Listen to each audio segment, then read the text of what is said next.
opera to us throughout the years in a way that interests us. That's way too much rope. How long is your speech scheduled for, John? 6 to 8. Please welcome John.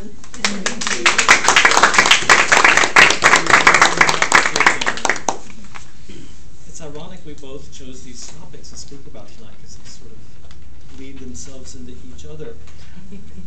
One of my goals in this series on opera is just to, I think a lot of you are not familiar with it, and it's just a brief little introduction to get you aware of some things you may never have known before.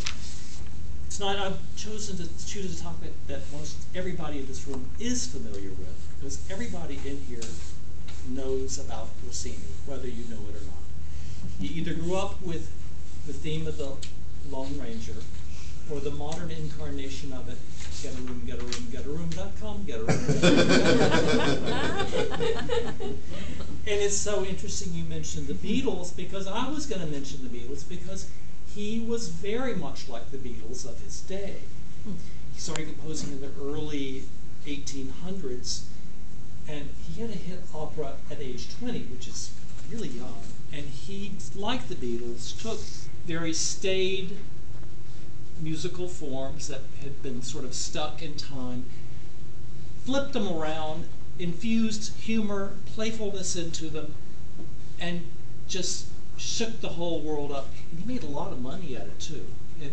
He was one of the few composers that actually died a millionaire. He was very centered in a type of music called bel canto. It's just like punk rock or No, it's not. rap. It's a type of music, and it was very popular at the time, and it meant in Italian. So I know none of you are xenophobic, so you could handle some Italian words. Bel canto means beautiful. It's beautiful singing.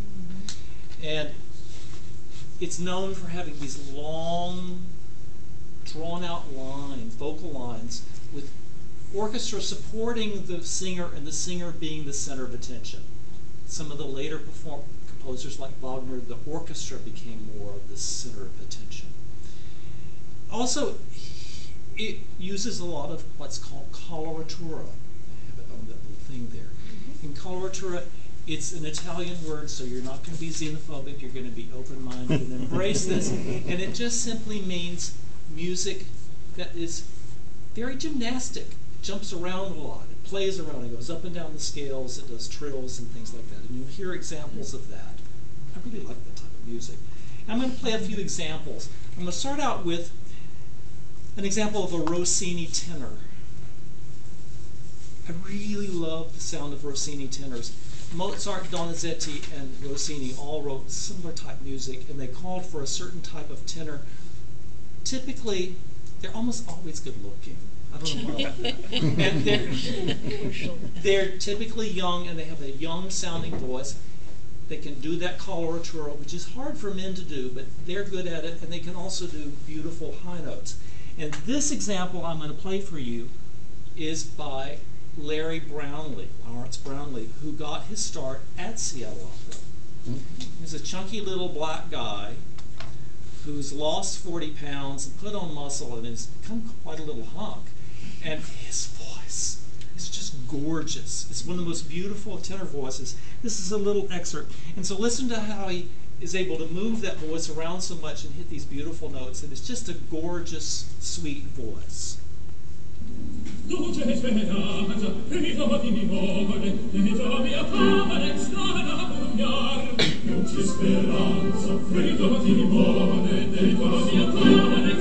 Rock to the music.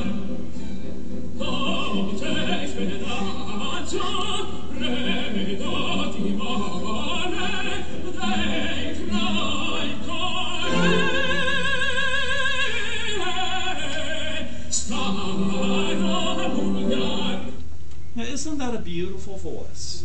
It's very beautiful.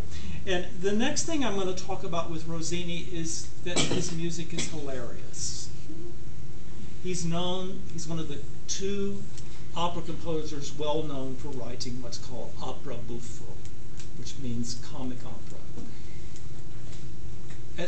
there really hasn't been that much comedy and opera. It's always been about like gods and goddesses and tragedy and all this stuff.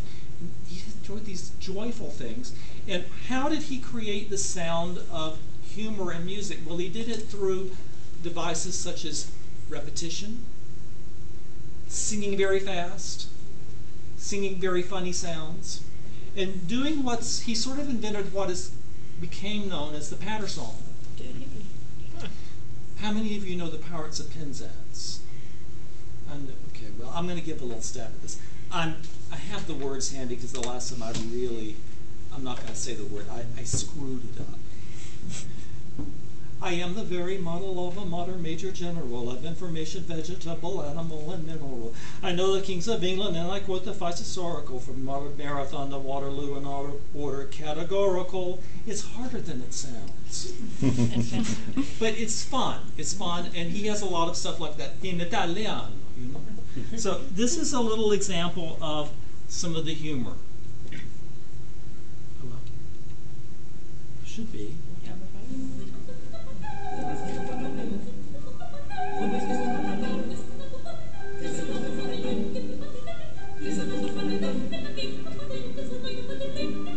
It's very happy sounding.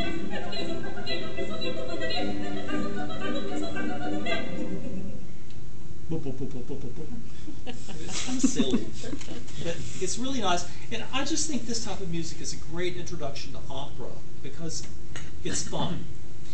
The next little thing that I'm going to play for you is really one of the most spectacular things I'm going to play for you in the whole series I'm doing.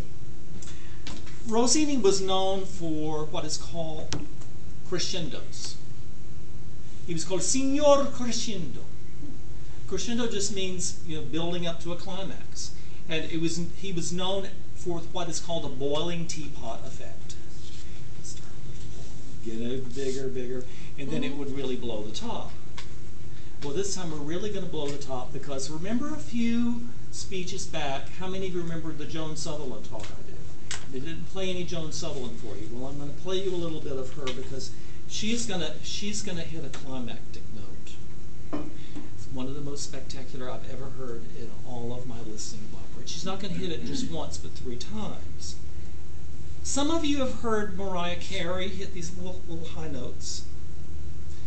High E. She can do it, but if she was singing, you might be able to hear her in the hall. When Joan Sutherland hits a high E, you can hear her over the orchestra, all the chorus, and the rafters will rattle. She also said, interestingly, that most singers project out the front of the mask of the voice, the cheekbones are. She said her high notes just shot out the top of her head like a firework. So just think of a firework when you hear this. And the thing that's so spectacular, Rossini wrote a lot of comic stuff, but he also wrote some really spectacular music for singers. Very difficult to do, and Sutherland is probably the best at doing this because I've never heard anybody else do this. So this is from Semiramide, and she's singing pretty stuff. Ready. Listen for the crescendo. One more thing about Sutherland. I liken her voice to a 747 that behaves like a blue angel.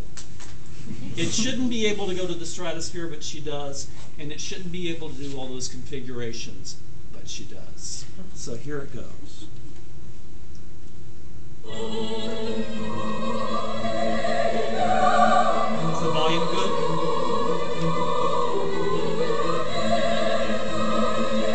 Crescendo.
like Rossini, I encourage you to try him out. And Seattle Opera is putting on one of his great comic operas, The Barber of Seville, with Larry Brownlee, that I played for you earlier, in productions in January.